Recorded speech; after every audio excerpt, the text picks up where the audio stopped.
안녕하세요. 반갑습니다. 잠시 기도하겠습니다. 천지 만물을 창조하시고 인간의 생사화복을 주관하시는 거룩하시고 은혜로우시고 자비로우신 살아계신 우리 아버지 하나님, 이 땅에 아무 소망 없이 죄를 물먹듯 지고 살아가다가 그 지은 죄로 말미암아 심판받고 지옥에 갈 수밖에 없었던 불쌍한 인생들을 주님께서 거룩한 보혈의 피로 우리의 모든 죄를 영원히 대속해 주시고 천국에 들어갈 수 있도록 구속하여 주신 그 은혜와 사랑을 인하여 감사를 드립니다. 주님의 피로 구원받은 저희들, 이 주님의 귀한 복음을 힘있게 전하고 또 하나님의 자녀로서 합당한 삶을 살아갈 수 있도록 말씀과 지혜와 성령의 능력으로 우리를 붙잡아 주시고 인도해 주셔서 승리하는 삶을 살아갈 수 있도록 주님 인도하여 주옵소서. 오늘 주일을 맞이하여 사랑하는 오산교회 성도님들 또 함께 모였습니다. 이 시간 우리가 마땅히 알아야 될 것들 교훈해 주시고 더욱 주님 앞에서 힘있게 살아갈 수 있도록 늘 인도해 주시기를 간절히 원합니다. 주님 오실 날이 가까워진 마지막 때에 우리 주변에 아직도 구원받지 못하고 이루어져서 방황하는 불쌍한 영혼들이 너무나 많이 있습니다. 그들의 영적인 생명을 우리에게 맡겼다는 사명감을 가지고 복음을 전할 수 있도록 주님 인도하여 주옵소서. 오늘 여러 사정으로 인하여 참석하지 못하신 성도님들 계실 줄 압니다. 육신의 질병으로 치유 가운데 계신 분들 하루속히 쾌차하실 수 있도록 도와주시고, 또 믿음의 연약함으로 마음의 시험을 받아 교제 가운데 멀어져 계신 분들 첫사랑 회복하고 교제 가운데 나올 수 있도록 주님께서 말씀으로 인도해 주시기를 간절히 원합니다. 오늘 모든 말씀의 시종 주 성령님께서 인도해 주시기를 간절히 원하면서 예수님 이름으로 감사하며 기도하였습니다. 아멘. 누가복음 10장입니다.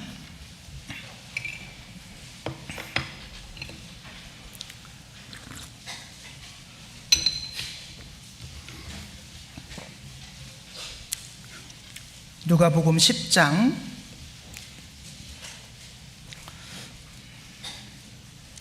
1절부터 제가 읽겠습니다.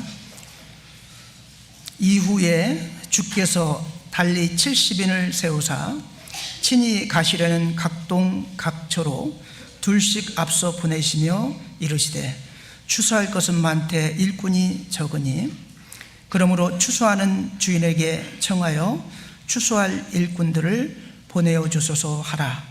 갈지어다 내가 너희를 보냄이 어린 양을 이리 가운데 보낸과 같도다. 전대나 주머니나 신을 가지지 말며 길에서 아무에게도 문안하지 말며 어느 집에 들어가든지 먼저 말하되 이 집이 평안할지어다 하라. 그리고 넘어가서 17절부터 20절까지입니다. 70인이 기뻐 돌아와 가로되 주여 주의 이름으로 귀신들도 우리에게 항복하더이다. 예수께서 이르시되 사단이 하늘로서 번개같이 떨어지는 것을 내가 보았노라.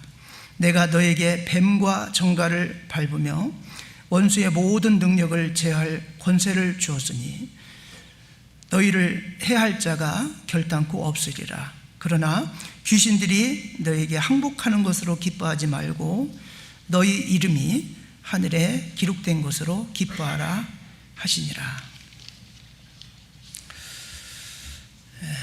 누가복음 10장 1절부터 20절까지 다 읽지는 않았지만 이 본문 말씀을 가지고 전도를 할 때 갖춰야 할 모습이라는 주제로 말씀을 좀 같이 상고해 보려고 합니다.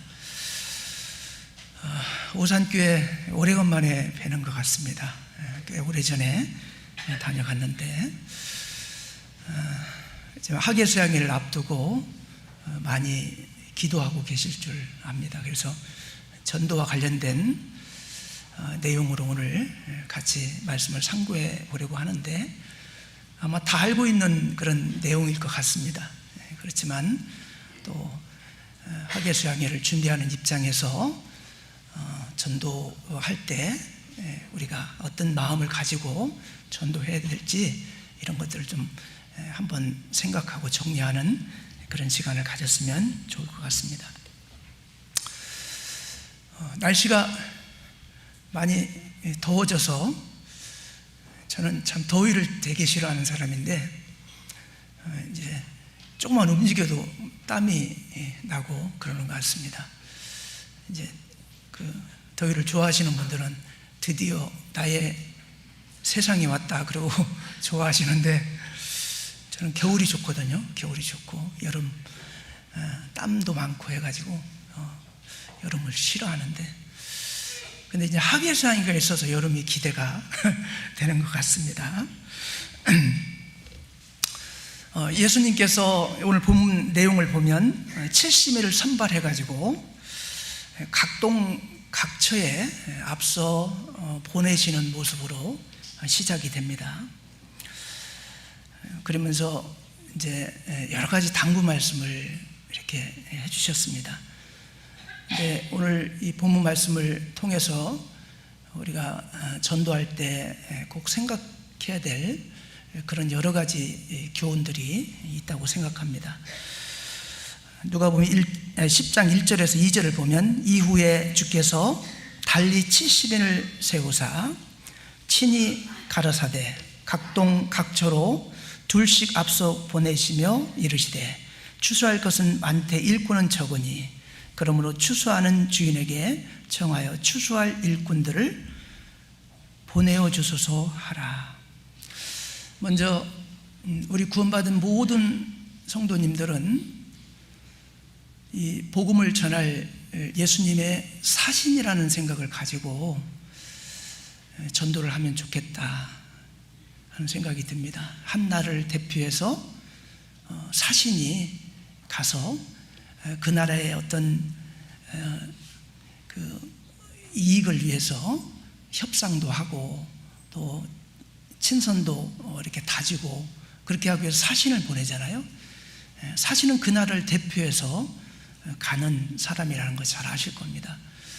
우리 구원받은 모든 성도들이 전도 현장에 갈 때 하나님께서 나를 통해서 복음을 전하라고 보내는 사신이다라는 그런 생각을 가지고 전도하러 가신다면 아마 그냥 갈 때보다 훨씬 더 사명감도 생기고 또 담대함도 생기고 그러지 않을까 하는 생각이 듭니다.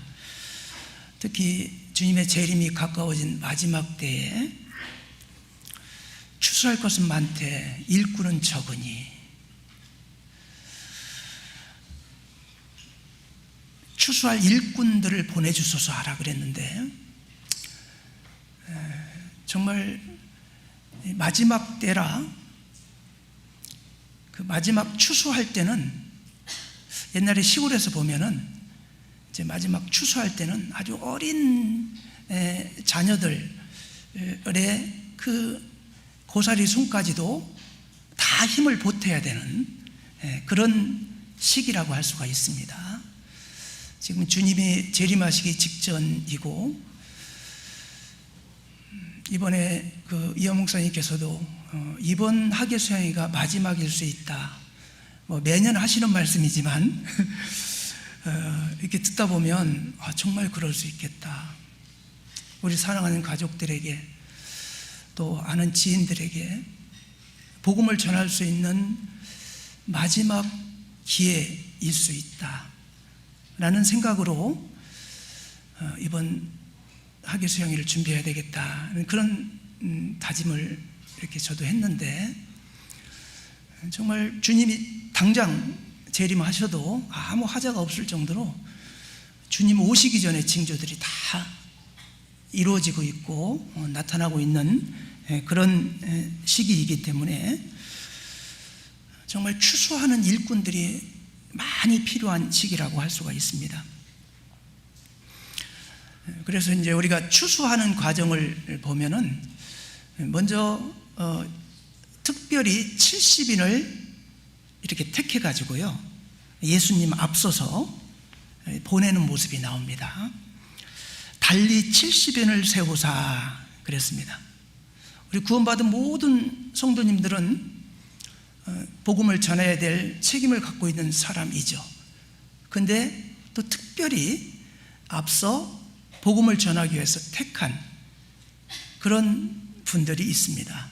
우리 교회도 우리 전도인들 같은 경우는 성도인들도 다 같이 복음을 전해야 되지만 더 일선에서 전무해서 이제 복음을 전하듯이 예수님께서도 70인을 특별히 달리 세우셔가지고 예수님 앞서서 이제 보냈습니다.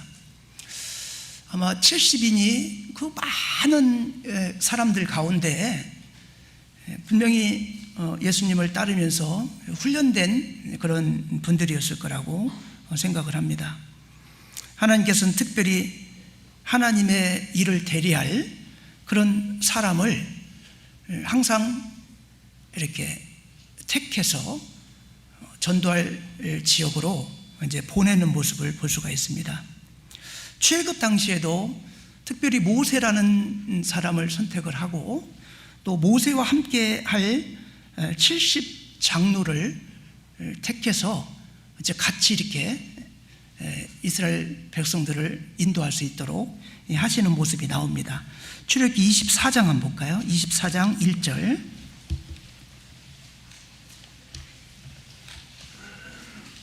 출애굽기 24장 1절에서 3절까지 보겠습니다. 또 모세에게 이르시되 너는 아론과 나답과 아비후와 이스라엘 장로 70인과 함께 여호와에게로 올라와 멀리서 경배하고 또 모세만 여호와께 가까이 나오고 그들은 가까이 나오지 말며 백성은 너와 함께 올라오지 말지니라. 모세가 와서 여호와의 모든 말씀과 그 모든 율례를 백성에게 고하매 그들이 한 소리로 응답하여 가로되 여호와의 명하신 모든 말씀을 우리가 준행하리이다. 모세와 함께 이스라엘 백성들을 인도할 아론, 나답, 아비후 그리고 70 장로와 함께 이제 여호와께로 올라오는데 이제 다른 분들은 그냥 다 놔두고 이제 모세만 또 올라오라고 가까이 나오라고 말씀을 하십니다. 그리고 모세에게 하나님의 말씀을 전하고 그 전에 들은 말씀을 모세가 와가지고 모든 백성에게 그 율례를 전할 때 이스라엘 백성들은 여호와의 명하신 모든 말씀을 우리가 준행하리이다. 모든 이스라엘 백성들 하나님의 택한 어떤 민족이긴 하지만 그 가운데 또 특별한 이 모세를 세우고 그와 함께 동역할 또 70 장로를 세워서 아주 효율적으로 이스라엘 백성들을 이끌 수 있도록 그렇게 하셨습니다. 예수님께서도 이 공생의 그 과정 가운데 어느 마을에 가시기 전에 제자들을 앞서 보내는 모습을 복음서에서 많이 볼 수가 있습니다. 누가복음 9장 2절 한번 보겠습니다. 누가복음 9장 2절에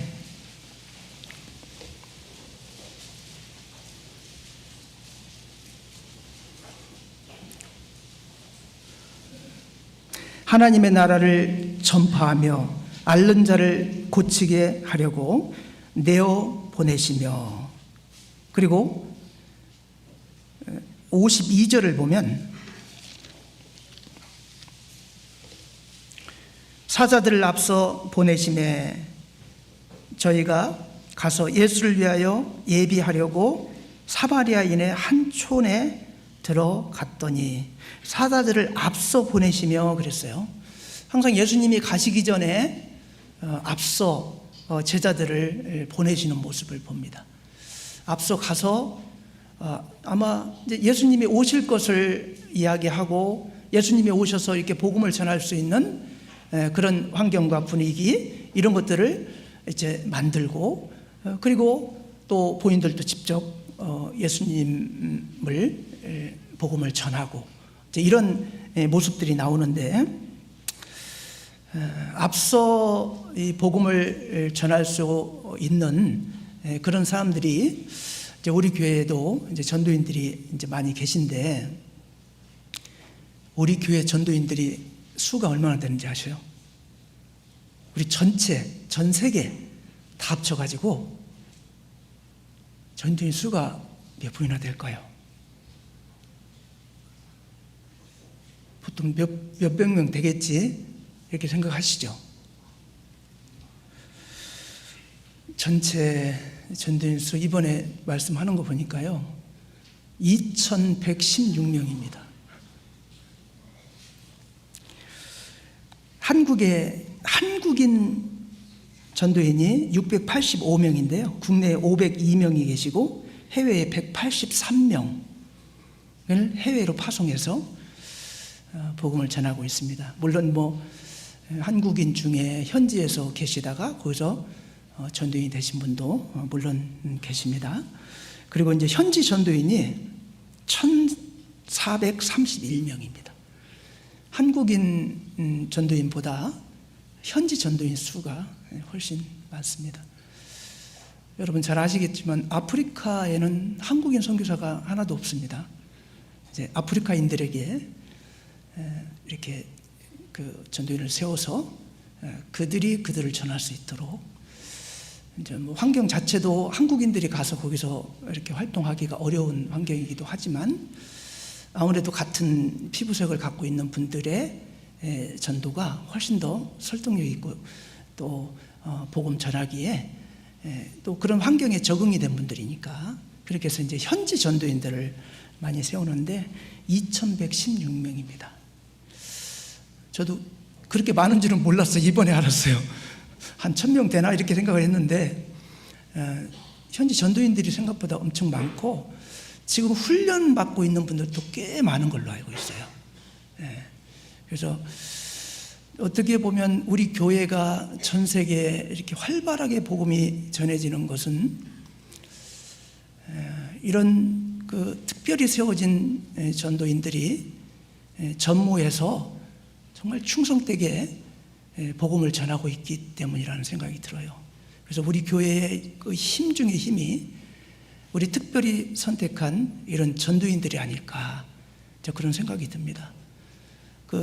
잘못된 교회들 이렇게 보면은 전도인들을 이렇게 세워서 양성하기보다는 본인이 집중적인 어떤 주목을 받게 하기 위해서요 자기보다 실력 있는 사람을 다 제거하고 이제 그러는 경우가 많거든요. 근데 우리 교회는 정말 복음의 사명을 갖고 있는 분들이라면 정말 얼마든지 마음껏 전도할 수 있도록 그렇게 이제 도와주시고 그만큼 충성된 일꾼들이 우리 교회를 통해서 많이 나오고 전 세계에 복음을 전하는 일을 감당하고 있다고 생각합니다. 전 세계에 복음을 전하기 위해서 우리 교단에서 한 해에 쓰는 돈이 총회에서 나가는 돈만 180억 정도 됩니다. 그리고 이제 간접적으로 후원하는 교회에서 지원하는 것까지 하면 근 200억 가까이 되지 않을까. 근데 우리나라에 여러 교단들이 있지만 우리 교단처럼 이렇게 활발하게 복음을 전하는 교단이 있을까? 그리고 겨우 선교하러 갔다고 해서 우물 파주고 헌옷 갖다 주고 그런 것 좀 하고 와가지고 선교하고 갔다고 그러거든요. 근데 우리 교회는 가서 복음을 전해주잖아요.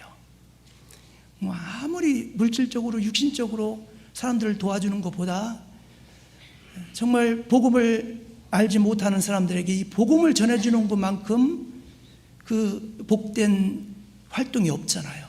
근데 우리 교회는 선교 가면 항상 이 복음을 전하고 또 복음을 전해서 구원받은 성도들 그 교회를 든든히 세우는 역할들을 하고, 그런데 이 해외에 나가 보면요, 우리가 받은 이 복음이 얼마나 확실한 복음인지 세계 다 통해요. 그 신기해. 저는 나갈 때마다 너무 신기해요. 우리한테 통하는 이 복음이 이게 진리기 때문에 외국에 어디 나가도요, 우리가 들은 복음 그대로 이야기하면 그들도 감동하고 우리와 동일하게 구원을 받거든요. 근데 이 정말 너무나 명확하고 확실한 복음을 우리가 받았고, 또 그것을 받아서 우리가 한국뿐만 아니라 전 세계에 활발하게 지금 복음을 전하고 있음을 생각해 보면 이런 거룩한 무리 가운데 내가 소속이 되어 있다는 거, 저는 생각만 해도 정말 감사가 돼요.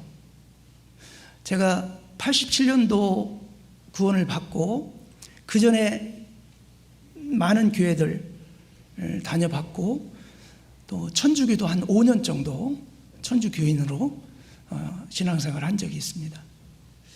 근데 지금 돌아보면 우리 교회 구원받은 성도를 만나서 구원을 받고 우리 거룩한 무리 가운데 내가 지금까지 거하고 있는 것만 생각하면 꿈 같아요.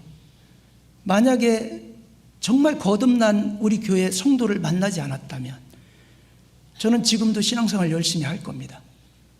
그냥 내 열심으로, 말씀도 모르고 뭐 성경 제대로 알지 못한 상태에서 내가 이렇게 열심히 살면 하나님이 나를 천국 보내주시겠지라는 기대감을 가지고 신앙생활을 하고 있었을 거예요. 근데 그런 것들이 다 잘못됐고, 정말 복음을 통해서 우리가 영원한 속죄를 얻어야 된다는 사실을 안 순간, 그게 우리 구원받은 사람에게는 너무나 쉽잖아요. 간단한 것이고.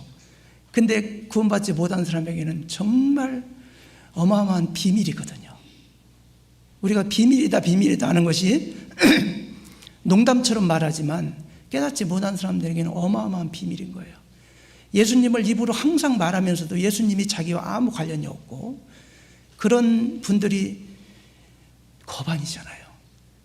근데 우리는 정말 확실한 복음을 받았고, 또 확실한 복음을 받은 거룩한 무리 가운데 우리가 함께 하고 있는 거잖아요.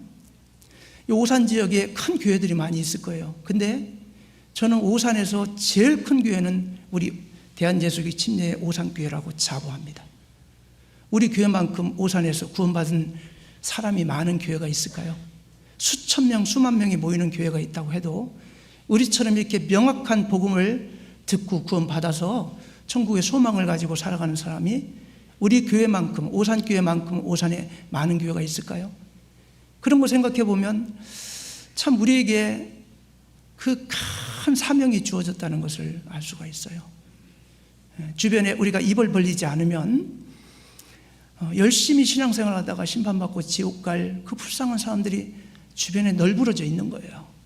그런 사람들에게 복음을 전할 책임을 우리가 갖고 있고, 앞서 세워진 전무자들, 우리 전도인들이 먼저 앞서 가고, 그리고 그 뒤에서 정말 든든히 우리 구원받은 모든 성도님들이 한 마음이 돼서 복음을 전할 때 정말 교회가 든든히 세워지고, 또 천국이 확장되는, 지경을 넓히는 그런 일들이 있을 거라고 생각합니다. 그리고 여기서 또 중요한 것 중에 하나가요, 이제 훈련된 사람을 통해서 이제 복음을, 말씀을 전하고 대언하는 것은 아주 중요한 것 같습니다. 제대로 훈련되지 않은 사람이 뭐 이렇게 복음 전한다고 상담한다고 하다가 이제 영혼을 이렇게 좀 잘못 건드려 놓으면 나중에 이게 돌이키기가 쉽지 않은 경우가 참 많이 있거든요. 그래서 이제 우리 교회도 우리 전도인들 교육을 아주 강력하게 그 중앙성서 신학원을 통해서 계속 훈련을 받고 말씀을 배우고 또 잘못 알았던 말씀도 교정받고 이제 그렇게 하고 있거든요. 마치 훈련되지 않은 사람이 복음을 이렇게 말씀을 가르치거나 전하는 일은 수련되지 않은 수련의가 수술하려고 아주 복잡한 수술을 하려고 덤비는 거하고 저는 똑같다고 생각을 합니다. 이제 많은 집회를 듣다 보니까요, 구원받은 지 20년, 30년 되면 아이고 내가 올라가서 한마디 하면 더 좋겠네 뭐 이런 생각을 하는 분도 있을 거예요. 근데 복음 전하는 게 그렇게 쉽지가 않아요. 아무리 달병 가고 말을 잘해도요, 그 마음에 정말 하나님을 의지하고 성령님의 도우심이 없이는 한 영혼을 건질 수가 없습니다. 그러니까 한 영혼 건지는 게요, 그냥 자기 지식을 가지고 전하는 것도 아니고 말을 잘한다고 그게 전해지는 것도 아닙니다. 정말 성령님의 도우심으로 이 복음이 전해지는 거잖아요. 그래서 정말 우리 교회 전도인들을 위해서, 가까이 있는 우리 오산교회 전도인들을 위해서요, 기도해 주셔야 돼요. 전도인들이 힘있게 복음을 전하고 정말 평안한 마음으로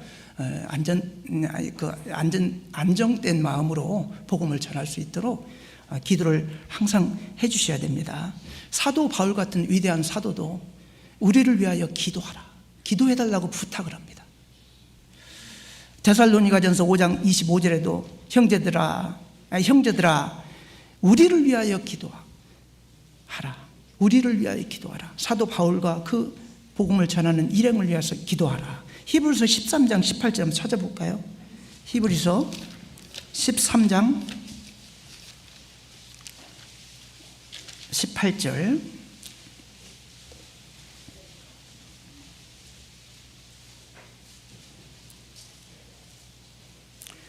우리를 위하여 기도하라.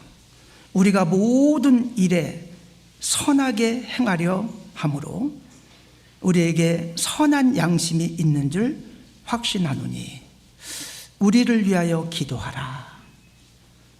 이 세상에 어떤 일보다 가장 선한 일이 복음을 전하는 일입니다. 그 복음을 전하는 일에 앞서 정말 기도하는 마음으로 복음을 전하고 있는 그런 전도인들을 위해서 기도할 필요가 있습니다. 이것은 전도인을 위한 기도라기보다는 전도인을 통해서 복음을 전하기 때문에 복음 때문에 기도하라는 겁니다. 골로새서 4장 3절 한번 보겠습니다. 골로새서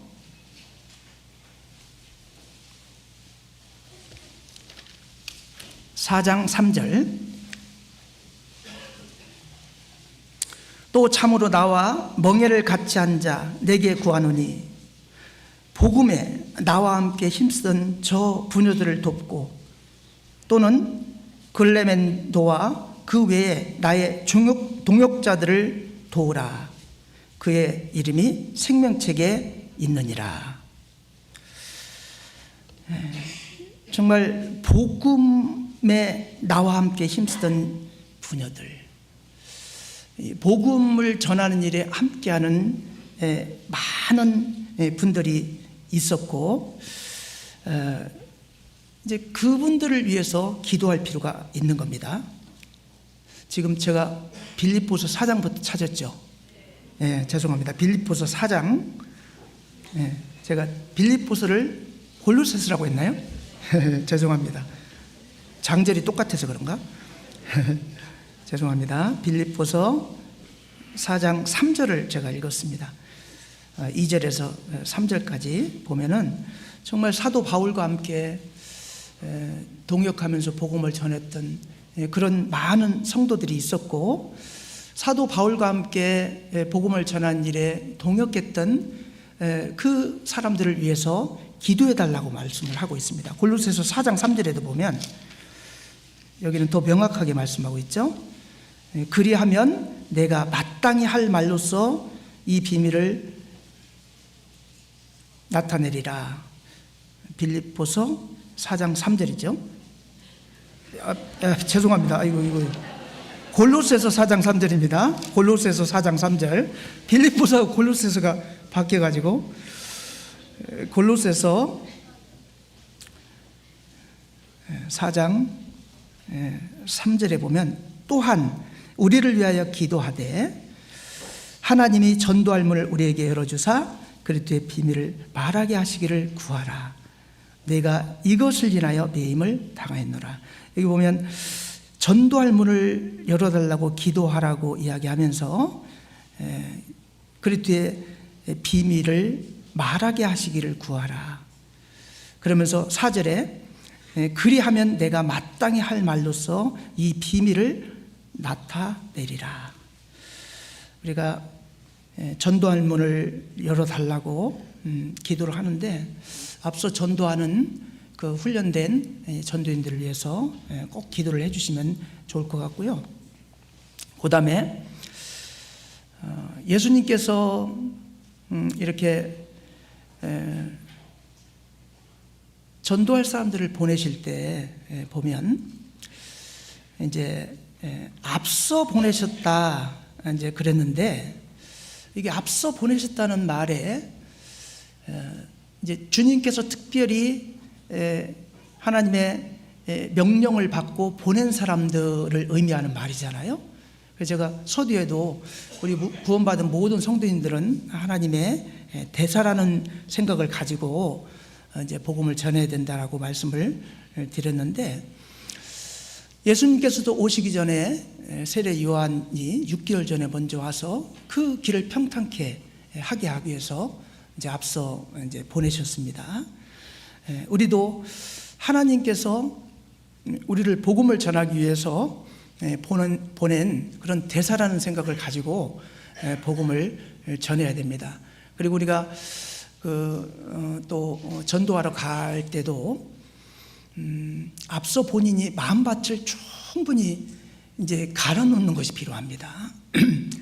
마음밭이 갈려져 있는 분들은요, 나중에 전도인들이 이렇게 같이 동행해서 가서 보면 전도하려고 하는 분이 정말 마음을 많이 마음밭을 갈아놨구나, 이미 준비가 되어 있구나. 근데 준비된 분들은요 가서 상담해 보면요 바로 구원받습니다. 근데 이제 아무 준비 없이 그냥 가보면요 어떤 분들은 말씀이요 막 탕탕 튀어요. 하나도 마음에 흡수가 안 되고 준비가 전혀 되어 있지 않는 그런 경우가 있거든요. 그래서 우리가 하계수양의 성도들을 아직 구원받지 못한 사람들을 모시고 오는 것도 중요한데 모시러 오기 전에요 수시로 자주 만나고 또 자주 만나서 마음밭을 가는 그런 일들을 먼저 해야 됩니다.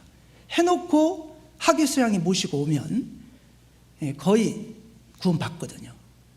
그리고 이제 그 집회 말씀뿐만 아니라 또 상담을 통해서 세밀하게 좀 막힌 곳이나 또 제대로 이해하지 못한 것들을 이렇게 풀어가면서 말씀을 듣기 때문에 하계수양의 지역교회에서 구원받지 못했던 그런 많은 분들도 이렇게 하계수양회 때 구원받는 모습을 볼 수가 있습니다. 대통령이 어디 가기 전에 대통령실에서 며칠 전부터 나와가지고 그 지역을 완전히 대통령이 올 수 있는 준비를 다 해놓고 그 뒤에 대통령이 그 지역을 방문하는 모습을 많이 보셔서 아실 겁니다. 그것처럼 이 복음의 말씀이 전해지기 전에 마음밭을 갈고 정말 간절한 마음으로 본인부터 기도하고, 어떤 분은요 기도 부탁을 해놓고요 한두 달 지나서 전에 기도 부탁했던 그분 어떻게 됐어요? 그러면 누구죠? 내가 누구 기도 부탁했죠? 자기는 잊어먹었어.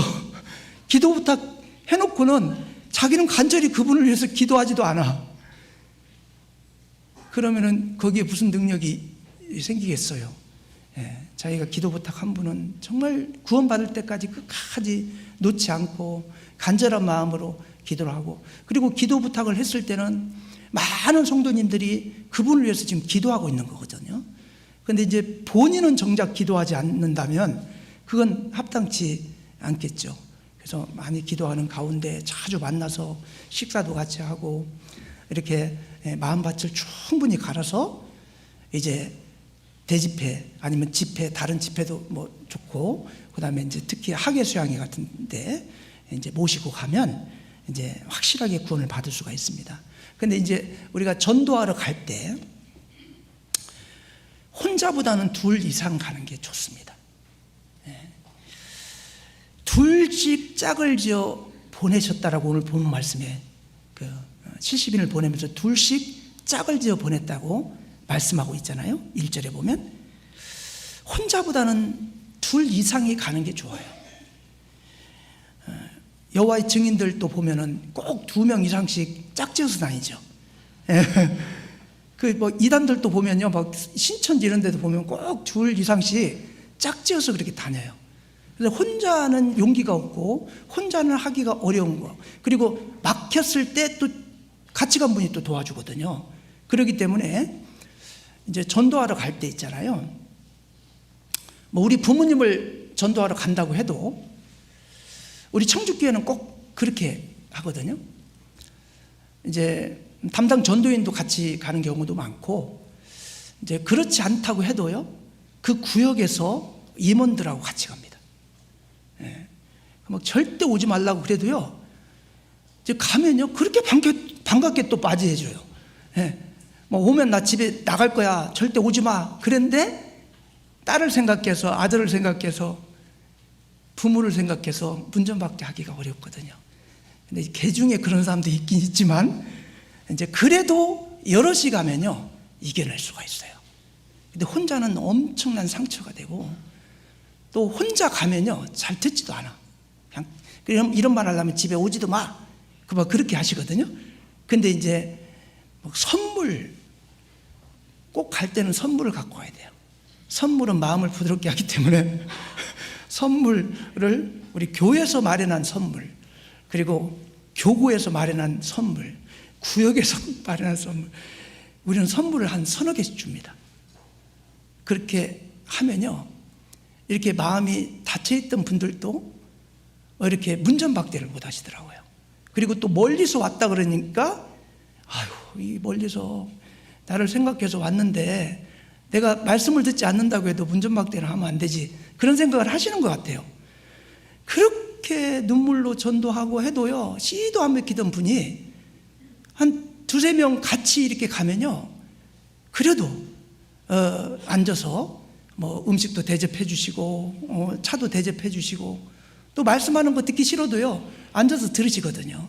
그렇게 몇 번 하잖아요. 야, 이렇게까지 공을 들이는데 내가 그래도 한 번 정도는 가야지, 그렇게 되는 거거든요. 그렇기 때문에 여러분, 혼자 전도하기 진짜 어려운 분들 있잖아요. 막 넘사벽이 있어요. 완전 벽도 보통 벽이 아니야. 그냥 얘기만 꺼내면, 그런 얘기 하려면 집도 오지 말라고 막 그러는 분들이 있거든요. 그런 분들은요, 같이 가세요. 같이 가면요, 뜰 수 있습니다. 그리고 혼자 기도보다 가는 분들이 몇 명이 같이 기도하고 가는데 하나님이 그 마음은 열어주지 않겠어요? 그래서 전도할 때 정말 전도를, 나는 구원받은 지가 오래돼도 전도 한 번도 못 했어요, 이런 분들 보면 혼자 하려고 하니까 그래요. 혼자는 약해서 힘들어요. 그리고 성격에 따라서 막 되는 전라도 사람 같은 경우는 그냥 어떻게든 막 문전박대해도 막 가는데요, 그렇지 않은 사람은요, 싫다고 하면 그다음부터는 이제 싫다고 하는데 내가 또 가서 강요하는 것은 실례일 수 있어, 이래가지고 이게 마음이 이렇게 담대하게 갈 마음이 없거든요. 근데 이제 전도 잘 하시는 분들은 그 이유가 있어요. 막히잖아요. 그 뚫는 아주 재주가 있어요. 그냥 말도 못하게 그냥 그런 말 하면 집에 오지 마, 딱 그러면요, 보통 분들은 이제 입 닫거든요. 근데 그런 분들은 어떻게 그렇게 그냥 솔솔하게 해가지고 그걸 뚫어요. 그리고 나중에는 막, 처음에는 막 얼굴이 이렇게 막 찡그러져 있다가 나중에는 다음에 또 한 번 오라고 막 이렇게 할 정도로요, 그 마음을 이렇게 부드럽게 하는 재주가 있어요. 그러니까 그런 분들의 도움을 같이 받잖아요. 전도하는데 큰 도움이 돼요. 그래서 이번에 하계 때 전도하기 정말 그동안 이렇게 기도하는데 전도가 안 되는 분들 포기하지 마시고, 전도 잘 하시는 분들하고요, 좀 한 번만 좀 같이 좀 동행해서 전도하는데 좀 도움을 달라고 요청을 해가지고, 이제 그분에게 특성화되어 있는 분들이 있어요. 어떤 분이 모시고 가면 이분의 마음을 뜰 수 있을까라고 생각하는 이제 그런 분들이 있잖아요. 그런 분들에게 도움을 요청해 가지고 같이 해야 됩니다. 그래서 예수님께서도 70일을 보내면서도 둘씩 짝을 지어서 가라고 이렇게 말씀한 이유가 거기에 있습니다. 모세가 이스라엘 백성들을 가나안 땅으로 이제 인도한 위대한 지도자였지만, 모세는요 입이 뻣뻣하고 혀가 둔하고 말 주변이 별로 없는 분이었던 것 같아요. 그래서 이스라엘 백성들을 애굽에서 구원해내라 그럴 때요, 나는 입이 뻣뻣하고 혀가 둔한 자입니다. 나는 할 수 없습니다. 보낼 만한 자를 보내주세요 하고 몇 번을 그렇게 말씀을 하잖아요. 그때 하나님 뭐라고 하십니까? 네 말 잘하는 네 형 아론이 있지 않냐. 그러니까 자기는 입이 뻣뻣하고 혀가 둔한데 아론은 아주 달변가였던 것 같아요. 그거 하나님 아시죠? 그러니까 아론과 같이 가라. 그리고 담대히 가면 네 할 말을 내가 알려줄 것이니까 가라는 거예요. 자기 생각으로는 도저히 안 될 것 같죠. 근데 하나님 의지하고 가보셔요. 어떻게 그렇게 말씀이 생각나는지, 어떻게 그렇게 할 말이 이렇게 아주 그냥 생각지도 않았던 말씀이 또 생각이 나가지고요, 그 마음을 뜰 수 있도록 하나님 도와주시거든요. 역사해 주시는 거예요. 그렇기 때문에 이제 혼자보다는 이제 같이 마음을 합쳐서요, 도움이 필요한 분들을 이렇게, 또 본인이 전도에 아주 재주가 있는 분들 있잖아요. 그런 분들은요, 전도 막 정말 눈물로 기도하면서 전도 안 돼서 힘들어 하시는 분들을 좀 도와주세요. 본인만 잘났다고 다니지 마시고, 정말 도움이 필요한 분들 있잖아요. 그런 분들은 진짜 너무 간절하거든. 그런 분들 한번 도와줘 보셔요. 이건요 정말 은인 중에 은인이라고 생각하실 거예요. 그 얼마나 보람이 돼요. 그렇게 전도하려고 했는데 안 됐는데 어떤 형제님 자매님의 도움으로 이번에 하계 때 구원을 받았다 그러면요, 그게요 평생 잊지 않을 은혜라고 생각을 할 겁니다. 그래서 서로 도와서 전도를 해야 됩니다. 그리고 두 번째로 생각할게요. 우리는 이제 하나님께서 보낸 대사라고 생각을 하고 이제 복음을 전해야 된다고 말씀을 드렸고, 두 번째는 시간. 우리가 전도하는 지금 너무 시간이 없습니다. 그래서 최대한 시간을 낭비하지 말아야 돼요. 자, 누가복음 10장 3절에서 4절을 보면요, 갈지어다 내가 너희를 보냄이 어린 양을 이리 가운데로 보냄과 같도다. 전대나 주머니나 신을 가지지 말며 길에서 아무에게도 무난하지 말며 그랬어요. 어린 양을 이리 가운데 보내는 것 같다. 정말 우리가 전도하러 갈 때는요 전쟁터인 거예요. 전쟁터에 전쟁하러 나가는 그런 기분으로 가야 됩니다. 너무나 마귀의 저항이 커요. 특히 요즘요 한 영혼 건지는 건 너무 어렵잖아요. 그 전도할 사람을, 그 마음을 빼앗는 것들이 주변에 너무 많고요. 그리고 마음들이 이제 우리나라만 해도 그래도 좀 풍요롭잖아요. 그러다 보니까 어떤 종교에 매 있는 것을 싫어해요. 선진화된 나라일수록 사람들이요 자기가 원치 않는 것을 강요하는 걸 싫어하고, 그리고 또 말씀을 잘 듣다가도요 마귀는 어떻게 하는지 아세요? 좀 저 이상한 교회다고, 저 들으면 안 된다고 말 한마디 해가지고 그렇게 좋아서 잘 듣던 분이요 갑자기 한 3일 잘 들었는데 4일째 전화도 안 받아. 그래서 전화해보니까 이상한 소리를 들었어요. 그렇게 역사한다니까요. 그러니까 우리가 전도하러 갈 때 보면요 정말 전쟁터를 가는 그런 마음으로, 적진에 우리가 들어간다는 마음으로요 정신 바짝 차려야 돼요. 정신 바짝 안 차리면 어떤 귀신이 잡아갈지 몰라. 지금 귀신들이 얼마나 많은지 몰라요. 조금만 정신 좀 놓잖아요, 그 바로 그냥 마귀가 와가지고요 막 마음을 해방해버리고 그 전도하는 영혼의 마음을 막 확 흐트러가지고 복음 전하지 못하도록 하거든요. 그러니까 그만큼 우리도 더 많이 준비하고 많이 기도하고 준비하고 떠나야 돼요. 마귀 역사가요 아주 강합니다. 그러면서 4절에 보면요, 전대나 주머니나 신을 가지지 말며. 이 세 가지는요, 여행할 때 반드시 필요한 필수품입니다. 전대는 뭐죠? 지갑이에요. 지갑, 돈 지갑. 우리가 여행할 때 돈 안 갖고 지갑 안 갖고 가기는 어렵죠. 요즘은 스마트폰만 갖고 가면 되지만 삼성페이 때문에 어떻건 이제 돈을 지갑을 가지고 가야 될 거 아니에요? 근데 그거 가져가지 말래요. 그리고 주머니도 가져가지 말래. 이 주머니라는 건요, 일용품 같은 것을 이렇게 좀 담아서 가지고 가는 가방 같은 것들이에요. 근데 우리가 어디를 이렇게 갈 때 반드시 필요한 그런 것들을 넣어가지고 가방을 가지고 가는데 그것도 가져가지 말래요. 그리고 신을 가져가지 말며, 신도 신지 말고 맨발로 가라는 얘기는 아니고 여벌 신을 가져가지 말라 그 말이에요. 그러니까 이제 우리 장거리 어디를 갈 때는 꼭 필요한 게 이 세 가지거든요. 근데 이걸 가져가지 말래요. 왜 그럴까요? 왜 가져가지 말라고 했을까요? 이왕이면 가져가면 더 좋을 텐데. 예?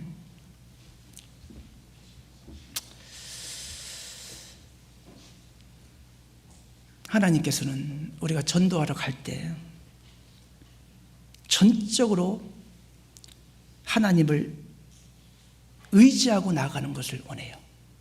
내가 내 힘으로, 내 의지로 다 준비하고 가면 하나님께 기도가 안 될 거예요.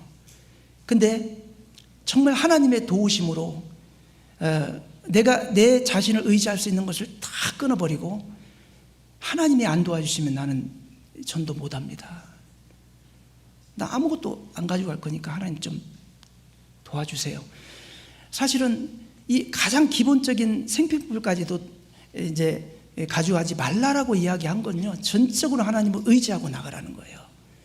그러면 하나님이 이제 먹고 생활하고 복음 전하는 그런 일에 도움을 줄 사람들을 붙여가지고요, 얼마든지 복음을 전할 수 있도록. 근데 자기 소유를 다 없애버리고 자기가 의지할 수 있는 것을 다 끊어버리고 그러면 하나님밖에는 의지할 분이 없는 거 아니에요. 그러니까 하나님을 의지하는 간절함을 가지고 이제 나가라, 이제 그런 말이에요. 그러면서 길에서 아무에게도 무난하지 말래요. 인사하는 거는 그게 큰 문제가 될 수 없잖아요. 근데 인사도 하지 말래요. 왜 그럴까요? 시간 낭비하지 말라는 거예요. 지금 전도하러 누구를 만나러 가는데 친구 만나서 차 마시고 누구 만나서 대화하고 막 인사하고 그러고 가면 언제 거기 가서 전하냐고. 지금 언제 주님이 오실지 모르는데 막 여기저기 장가지가 많아가지고 여기저기 신경 쓰다 보면요, 시간을 거기에 다 낭비하는 거예요. 그러니까 어떤 분을 전도한다 그러면 그분에게만 집중해가지고 다른 장가지들, 내가 친구 만나고 내 뭘 해야 될 거를 다 끊고요, 그분을 전도하는 일에만 집중하게 하기 위해서요, 극단적으로 아무에게도 무난하지 말, 인사도 하지 마라. 예. 이제 만나는 사람 버릇 없이 그냥 인사하지 말고 가라, 그런 말이 아니거든요. 그만큼 시간을 낭비하지 말라, 이제 그 말이에요. 그만큼 주님 오실 날이 촉박하기 때문에 하나님 이 복음을 전하는 일에 아주 시간을 최대한 수축해가지고 그 일에 전념하라, 이제 그런 말이에요. 세상 것들의 시간을 낭비하지 마라. 누가복음 9장 60절 보면요, 가라사대 죽은 자들로 자기의 죽은 자들을 장사하게 하고 너는 가서 하나님의 나라를 전파하라 하시고. 자, 부친이 돌아가셨어요. 근데 그 장사도 참여하지 말라. 저는 처음에 이거 읽을 때요, 참 매정하네. 아니, 아버지가 돌아가셨는데 그 장사도 가지 말라? 장례도 하지 말고 나를 따라라? 아이고, 하나님, 예수님 너무 이기적이네, 이런 생각을 한 적도 있거든요. 근데 이렇게 말씀하신 이유가 있죠. 이 하는 나라의 복음을 전파하는 일만큼 중요한 일이 없어요. 우리가 육신적으로 생각하기에 부친의 장사는 그만큼 중요한 게 없잖아요. 그렇죠? 우리가 정말 중요하게 생각하는 것, 그것보다도 더 우선적으로 중요한 게 복음을 전하는 일이다. 그렇기 때문에 꼭 필요한 거 외에는요, 모든 걸 줄이고 복음 전하는 일에만 전념해서 시간 낭비하지 말아야 된다는 거. 62절에 보면 예수께서 이르시되 손에 쟁기를 잡고 뒤를 돌아보는 자는 하나님의 나라에 합당치 아니하니라. 쟁기질 하는데 자꾸 뒤를 돌아보면 삐뚤삐뚤 되겠죠. 앞만 보고 가라는 얘기예요. 이 복음을 전하는 일에 전념하기 위해서는 다른 곳에 시간 낭비를 하면 안 됩니다. 그래서 이제 우리 교회도 80년대 초만 해도요, 전도인이 거의 없었어요.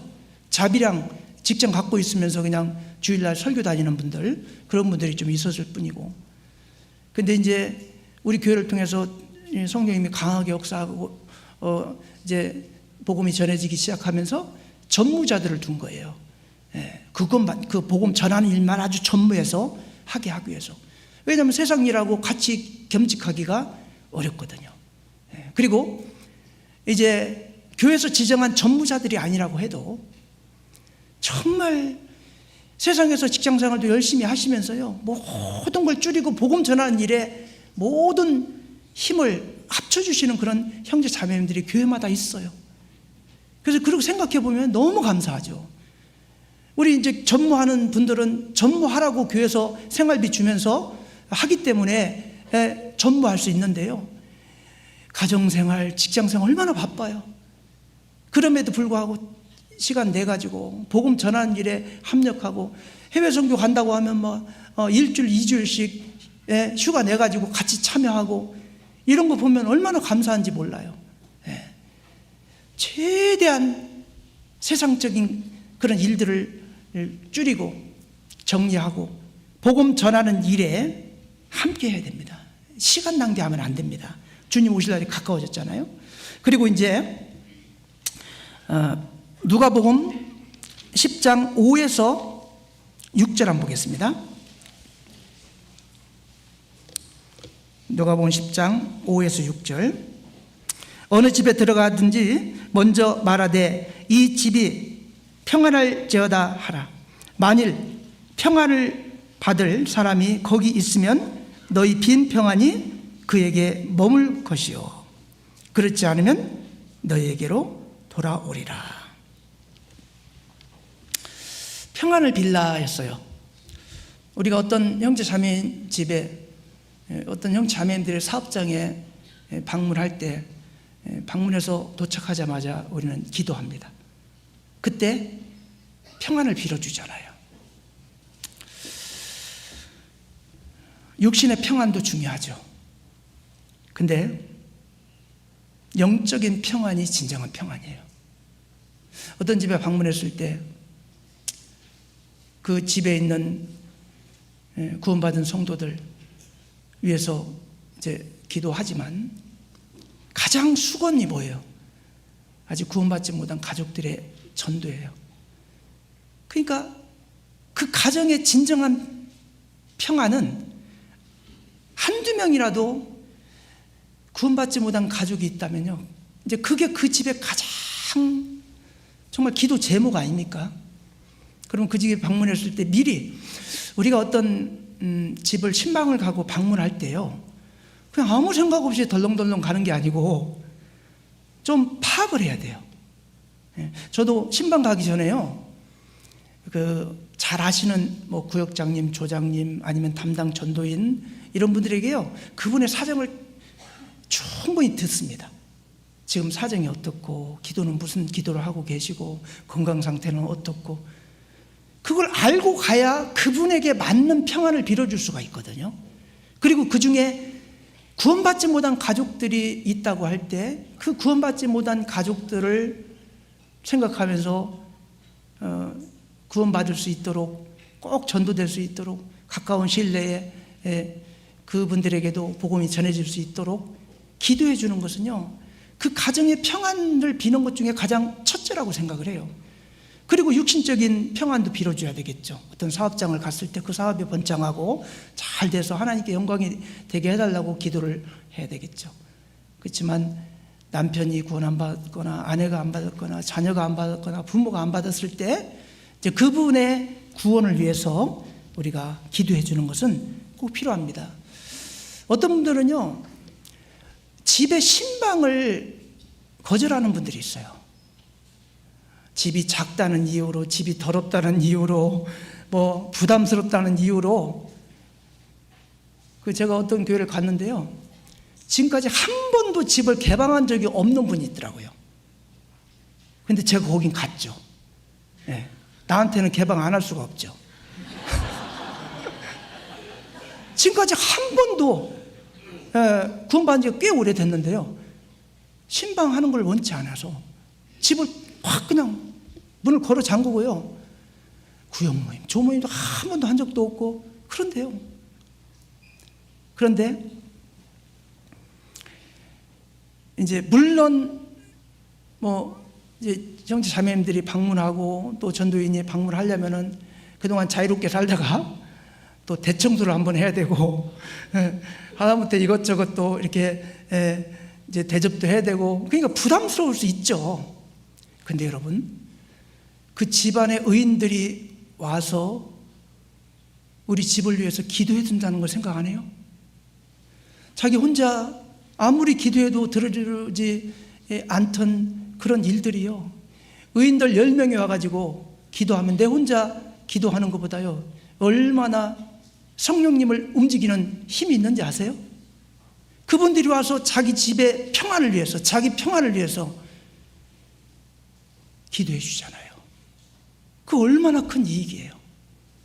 그래서 집을 개방해야 됩니다.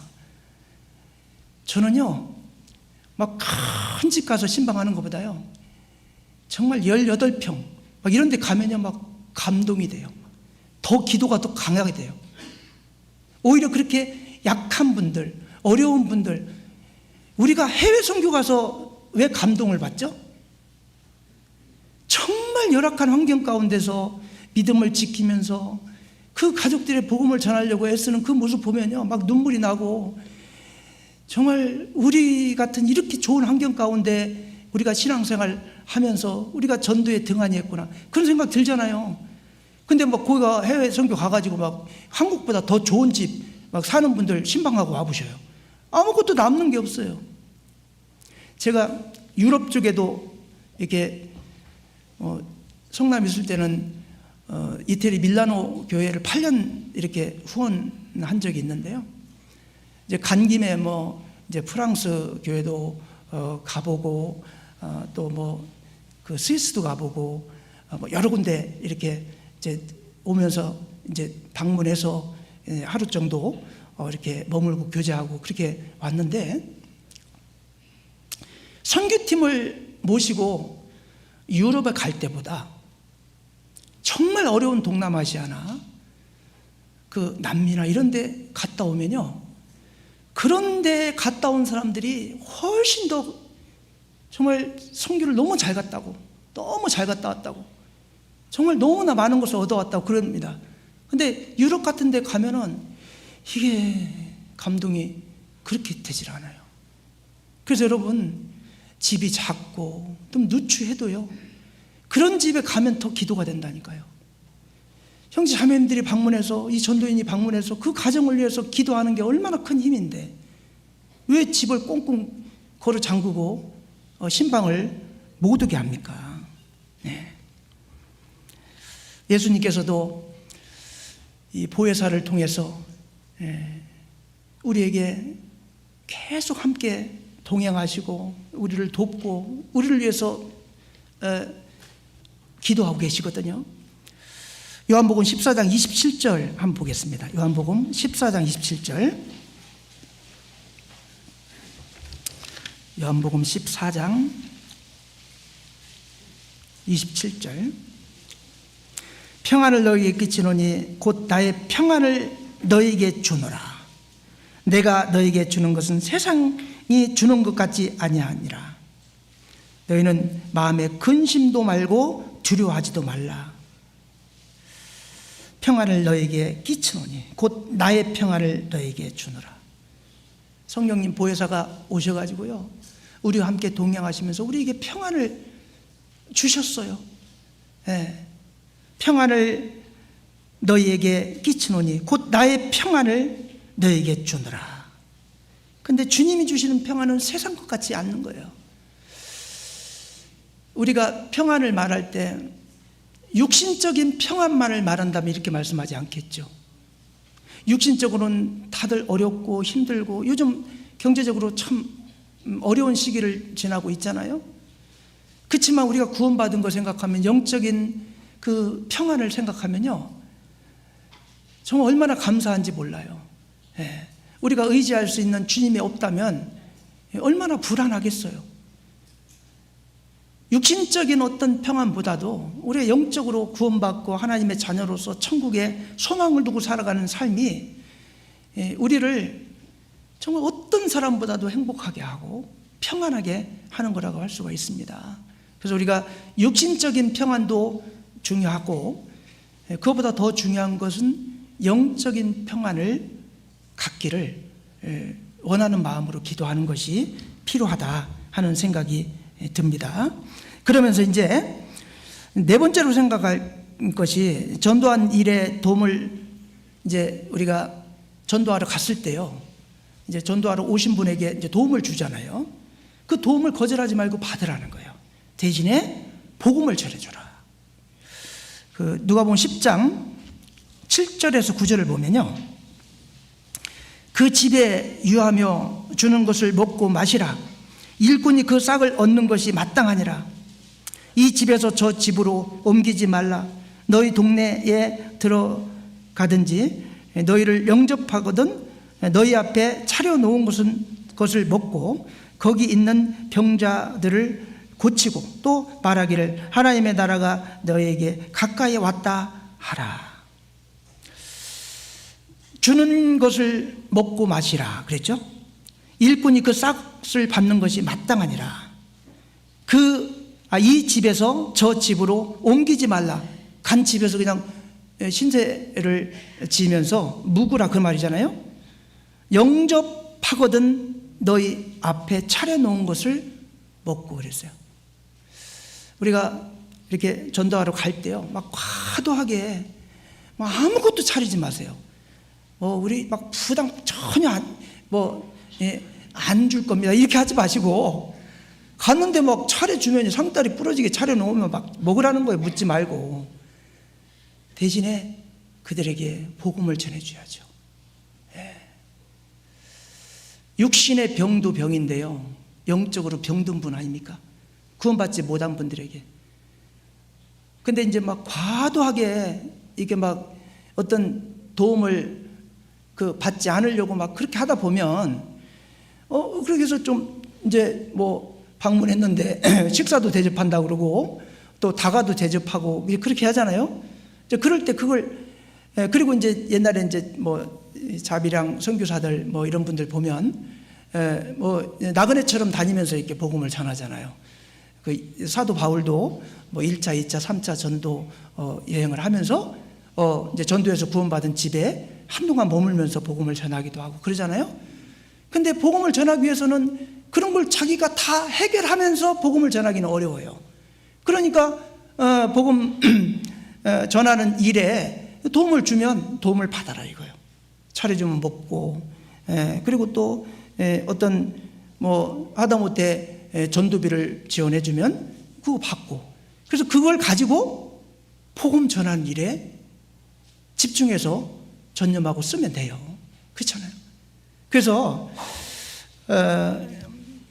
일꾼이 저 먹을 것을 받는 것이 마땅하니라, 이제 그런 말씀도 있어요.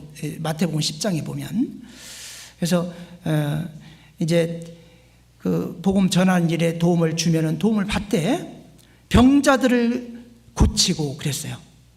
육신의 병에 걸린 사람도 있겠지만 사실은 병자들을 고친다는 말 안에는 영혼이 병들어 있는, 죽어 있는 영혼들에게 복음을 전한다는 말도 그 안에 포함되어 있는 겁니다.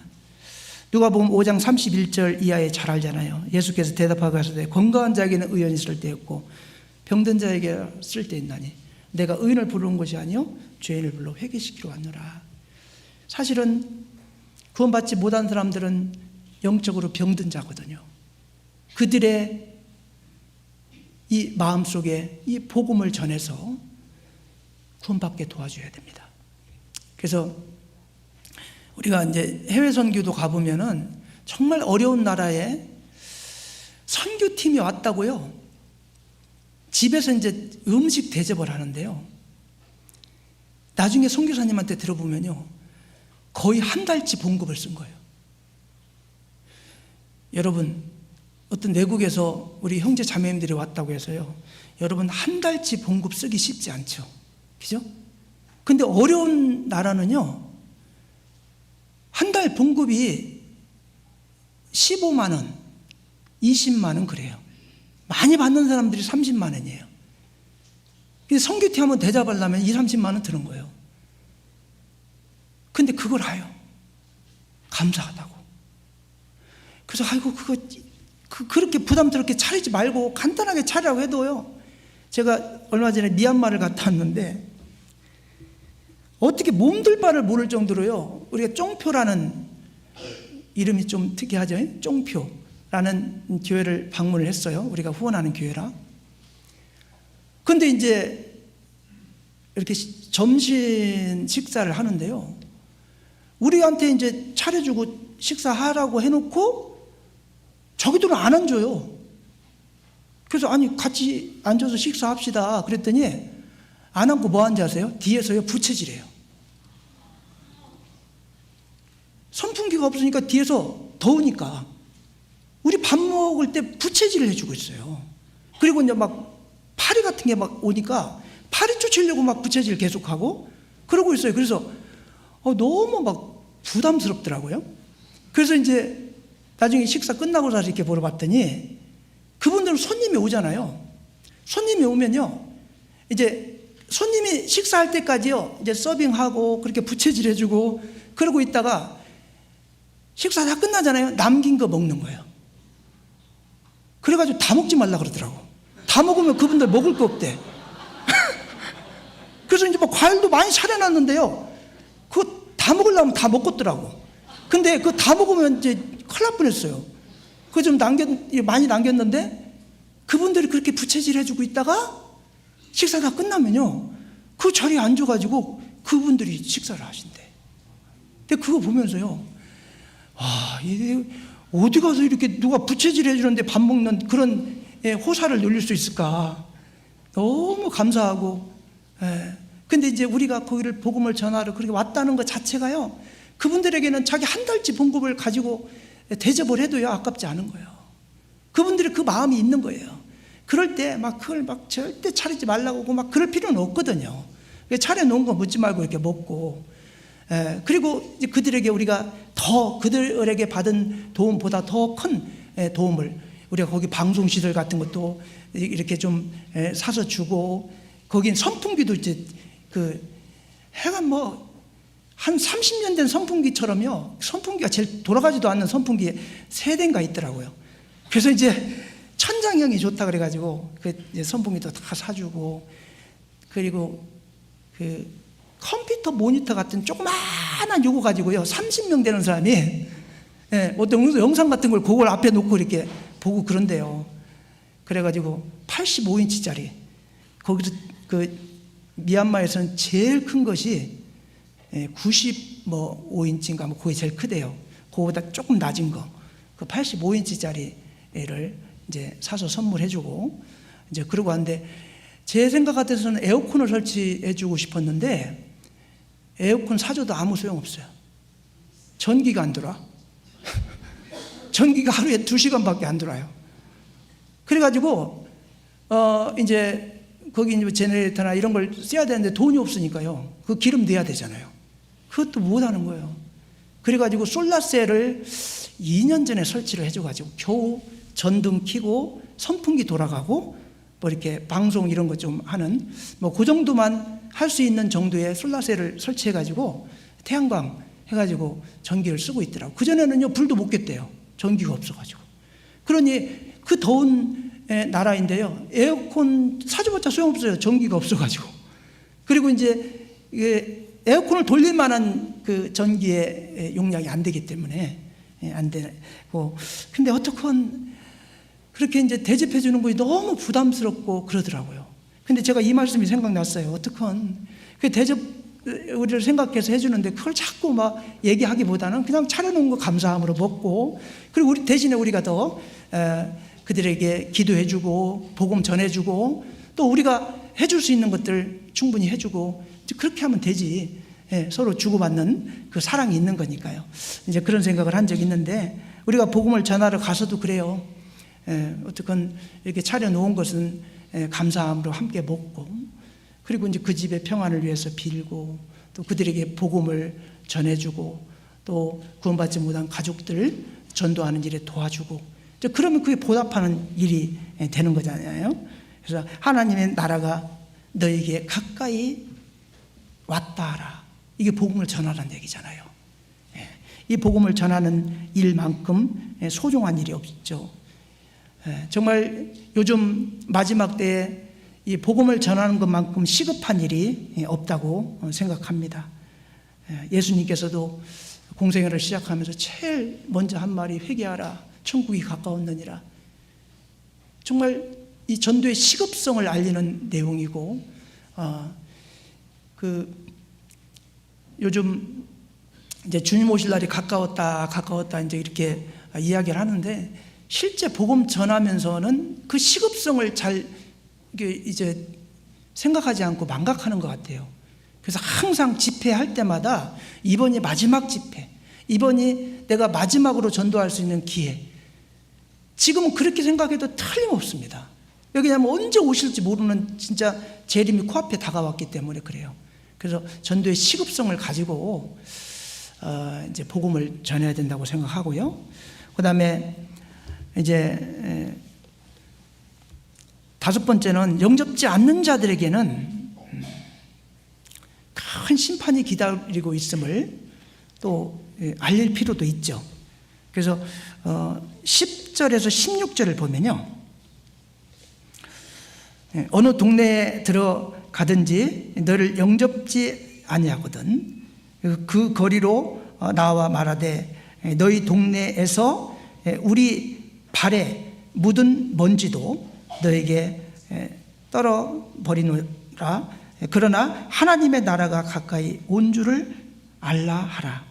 내가 너에게 말하노니 저날에 소돔이 그 동네보다 견디기 쉬우리라. 화 있을진저 고라시나 화 있을진저 베스다야. 너에게서 행한 모든 권능을 두루와 시돈에서 행하였다면 저희가 벌써 베옷을 입고 제 앉아 회개하였으리라. 심판 때에 두루와 시돈이 너희보다 견디기 쉬우리라. 우리가 복음을 전할 때 정말 호박 침주기 같은 사람이 있잖아요. 아무리 얘기해도요, 뭐 진짜 신용도 안 주고, 요새 뭐 이렇게 살기 좋은데 뭐 무슨 뭐 교회를 나가고 그러냐 그러면서 관심이 없는 분들이 있습니다. 그런 분들에게는 정말 이제 죽고 난 이후에 심판받고 영원한 지옥에 갈 거에 대한 그런 말씀, 이게 뭐 겁줘가지고 말씀 듣게 하라는 차원보다는 이 사실이잖아요. 정말 사랑하고 아끼는 그 사람이 지옥 가는 걸 우리가 볼 수가 없기 때문에 그 사실을 그들에게 알려줄 필요는 있는 거예요. 그들이 받아들이지 않아도 정말 구원받지 못하고 이대로 죽으면 심판받고 지옥 갈 수밖에 없다. 그 사람을 움직이는 것 중에요, 사람들이 제일 무서워하는 게 뭔지 아시죠? 너 죽을래잖아요. 너 죽을래. 근데 사람들이 죽음을 무서워하는 이유가 뭐예요? 죽고 난 이후에 어디 갈지를 모르니까 그래. 근데 성경에 명확히 나와 있잖아요. 이대로 죽으면 당신 지옥 가. 그거 명확히 나와 있는 거잖아요. 그것을 알려야 돼요. 우리는 사신으로서요, 환영을 받을 수도 있고 받지 못할 수도 있죠. 그렇지만요, 하나님께서 말씀하신 것을 명확하게 그들에게 전해줄 필요가 있어요. 그들에게 뭐 영접을 받기도 하고 영접을 거절하기도 하고 그럴 겁니다. 그런데 정말 주님을 받아들이지 않고 구원받지 못한 사람들의 말로는 심판받고 지옥 갈 수밖에 없다는 사실, 이제 그것을 명확하게 알려줘야 됩니다. 영접지 아니하거든 예수님의 권위, 예수님의 이 복음을 받아들이지 않거든 발을 떨어버리라 그랬죠. 그 마을에 가가지고요, 발을 떨어버리면서 그 마을 사람들에게 우리는 이 복음을 전했고 그리고 분명히 이 복음을 듣지 않고 구원받지 않으면 지옥 갈 거라는 것을 분명히 말했다. 그러면서 만약에 구원받지 못하고 지옥 가는 책임은 당신들에게 있다. 이것을 명확하게 알리라는 거예요. 그래서 우리가 복음을 전하면서도 그런 거 있잖아요. 그렇게 거부하고 하면요, 이제 이런 얘기 하죠. 정말 끝까지 거부하면 심판받고 지옥 간다. 나는 분명히 이 말씀을 했고 나중에 나 원망하지 마라. 뭐 이렇게 말하잖아요. 이제 그런 의미의 말이에요. 전도할 때 정말 우리가 끝까지 전도를 해야 되겠지만 정말 마음이 강팍한 사람들에게는 그 말로를 명확하게 이야기해 줄 필요가 있는 거죠. 복음을 거부하는 사람들, 유대인이나 이방인이나 누가 됐건 하나님 나라의 백성이 아니기 때문에요, 결국에 그걸 거부하는 사람들은 필연적으로 심판받고 지옥 갈 수밖에 없다는 사실.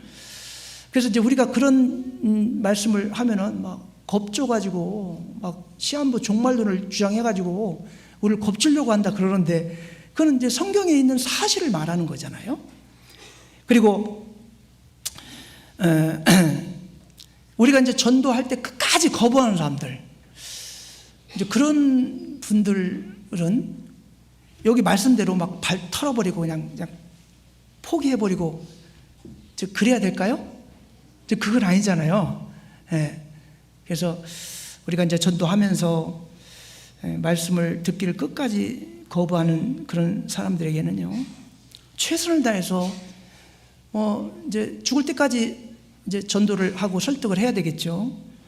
근데 이제 그런 분들일수록요, 그분을 돕는 것은 하나님께서 마음을 열어달라고 기도하는 거, 그게 가장 크다고 생각해요. 정말 아무리 해도 안 되는 분, 내 힘으로 안 되는 분들, 하나님이 전도할 문을 열어주셔야 되거든요. 하나님이 그 마음의 문을 열어서 말씀을 들을 수 있도록 도와달라고 기도하면요, 열어주셔요.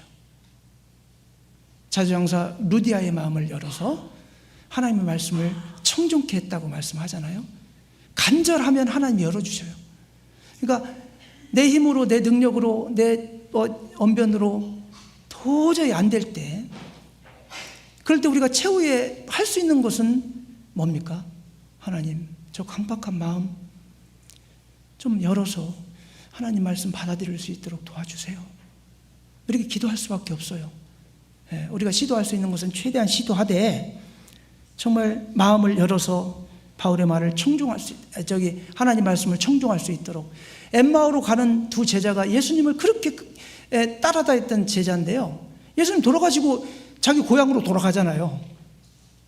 그때 예수님께서 나타나셔서 마음을 열어서 성경을 깨닫게 하시잖아요. 하나님께서요, 마음의 문을 열어주셔야 돼요.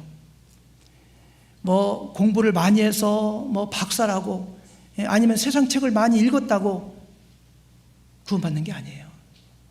성령이 역사 안 하면 아무리 똑똑해도요, 구원 못 받아요. 근데 정말 학교 근처도 가지 않은 분들도요, 정말 낮은 마음으로 마음의 문을 열고 말씀을 듣잖아요. 구원 너무나 명확히 받으셔요. 그래서 마음이 안 열려 있으면요, 아무리 컵을 뒤집어 놓고 물을 부어도 물 한 방울도 속으로 들어가지 않는 것처럼요, 열리지 않는 문에다가 아무리 해도 안 되잖아요. 그때는 방법은 마음을 열어달라고 기도하는 것 외에는 없다고 생각합니다. 그래서 정말 강팍한 사람들에게는 나중에 죽으면 심판받고 지옥 간다는 말도 해야 되겠지만, 하나님께 마음의 문을 열어서 이 말씀을 받아들일 수 있도록 도와달라고 이렇게 이제 기도하는 것이 필요하고요. 그 다음에 이제 17절에서 20절을 보면 70인이 기뻐 돌아와 가로되 주여 주의 이름으로 귀신도 우리에게 항복하더이다. 예수께서 이르시되 사단이 하늘로서 번개같이 떨어지는 것을 내가 보았노라. 내가 너에게 뱀과 전갈을 밟으며 원수의 모든 능력을 제어할 권세를 주었으니 너희를 해할 자가 결탄코 없으리라. 그러나 귀신들이 너희에게 항복하는 것으로 기뻐하지 말고 너희 이름이 하늘에 기록된 것으로 기뻐하라 하시니라. 70인이 이제 돌아와가지고 기뻐 돌아왔어요.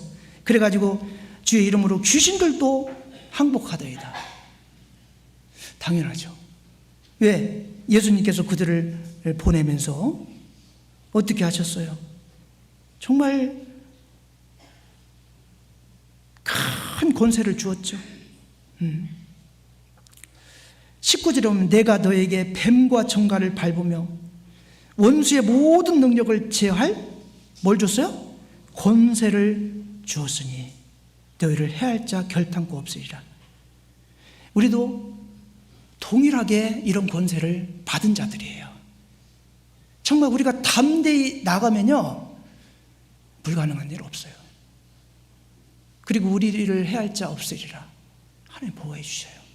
우리가 전도하러 가는 그 발길 하나님 함께 동행하시는 것이 틀림없거든요. 아무리 강한 자도 하나님의 도우심을 입고 성령님의 도우심을 입으면 능치 못할 일이 없습니다. 귀신들도 항복한다 그랬어요. 18절에 보면 예수께서 이르시되 사단이 하늘로서 번개같이 떨어지는 것을 내가 보았노라. 사단을 이기는 거예요. 사단과의 싸움에서요 얼마든지 승리할 수 있는 능력을 우리에게 주었어요. 그런데 뭐 귀신을 쫓아내고 막 병자를 낫게 하고 죽은 사람을 살리고 하는 이적보다 더 큰 이적, 더 큰 기쁨은요 사실은 그런 이적이 아니에요. 뭘로 기뻐하라고 하셨죠? 귀신들이 너희에게 항복하는 것을 기뻐하지 말고 너희 이름이 하늘에 기록된 것으로 기뻐하라. 정말 우리가 구원을 받고 천국 갈 수 있다는 게 최고의 기적이고, 그리고 복음을 전해서 이뤄진 영혼을 건진 것이 가장 큰 기적이고, 그걸 기뻐할 일이에요. 비록 병자를 낫게 하는 이적을 일으켰다고 해도 그거는 그냥 복음을 전하기 위한 하나의 일부라고 생각을 하는 거예요. 조금 이따 죽을 육신 살아난다고 그게 무슨 대단한 이적입니까? 근데 영혼이 구원받고 영원한 천국에 들어갈 수 있게 한 것은 최고의 기적이에요. 지옥 갈 영혼을 건져낸 거잖아요. 그래서 그걸로 기뻐하라 그거예요. 귀신들이 뭐 순종하고 뭐 그런 이적을 일으킨 거 그거 가지고 기뻐할 필요가 없다. 그렇습니다. 우리도 정말 영혼을 건지는 그 일에 합심협력하고 하늘나라 이 생명책에 우리 이름이 기록된 거 가장 소중하고 기뻐할 일이고, 아직 물론요 이 세상 모든 사람들은 생명책에 이름이 올라가 있는 거 아시죠? 그건 안 받은 사람들 다 올라가 있어요. 언제까지? 죽기 직전까지. 천국에 가서 구원받지 않은 사람이 생명책에 이름이 없는 이유가 있어요. 지워져 버리거든요. 그러니까 죽기 직전까지 기다리는 거예요. 돌아오기를 하나님은 기다려요. 근데 끝까지 배척하고 안 돌아오잖아요. 생명책에서 이름이 지워져 버려요. 그러니까 주님 앞에 갔을 때 심판받을 때는 구원받지 않은 사람의 이름이 생명책에 없는 거예요. 근데 우리 구원받은 사람은 안 지워지잖아요. 주님 앞에 갔을 때 자기 이름이 딱 거기에 생명책에 이름이 있는 거잖아요. 이게 가장 기뻐할 일이다. 그리고 아직 구원받지 못한 사람들이 생명책에서 이름이 지워지지 않도록 우리가 그들에게 복음을 전해서 그들의 영적인 생명을 살리는 일, 그 일을 우리가 함께 해야 됩니다. 이거는 한두 사람이 할 수 있는 일이 아닙니다. 우리가 전국적으로 전 세계적으로 복음이 활발히 전해지는 것은 앞서 복음을 전하는 전도인들이 있고 그 뒤에서 힘껏 도와주고 기도해주는 우리 성도님들이 계시기 때문에 그 가능하다고 할 수가 있습니다. 영혼을 건지는 그 일에 정말 합심협력하고, 특히 이제 다가오는 2025년 학예 수양회 우리 오산교회 성도님들도 많이 전도하시고, 또 물론 뭐 구원받은 성도들은 기본으로 참석을 해야 되는 거고, 그렇죠. 그래서 정말 주님을 기쁘시게 하는 그런 수양회가 될 수 있도록 하시면 좋을 것 같습니다. 수양회를 앞두고 있어서 말씀드렸습니다. 기도하겠습니다. 우리를 사랑하시는 자비로우신 우리 아버지 하나님, 감사합니다. 아무 소망 없이 죄를 물먹도 지고 살아가던 저희들, 주님께서 불쌍히 여겨 구원해 주시고, 또 우리를 통해서 이 복음의 역사를 이루시기를 원하시는 줄 압니다. 우리가 이 복음을 전하는 일에 합심협력해서 정말 모든 힘을 다해서 이뤄진 영혼을 건지는 그 일에 동역할 수 있도록 주님 인도해 주시기를 원합니다. 학예 수양회를 앞두고 정말 전도할 이뤄진 영혼들을 위해서 기도하고 있는 줄 압니다. 마음에 두고 있는 분들 한 분도 빠짐없이 다 참석시키고, 또 이번 수양회를 통해서 모든 분들이 구원을 받을 수 있도록 주님이 역사해 주시기를 간절히 원합니다. 또 말씀을 전하시는 우리 전도인들에게도 지혜와 능력 주셔서 힘있게 복음을 증거하실 수 있도록 주님 인도하여 주옵소서. 예수님 이름으로 감사하며 기도하였습니다. 아멘. 찬송가 258장 찬송하겠습니다.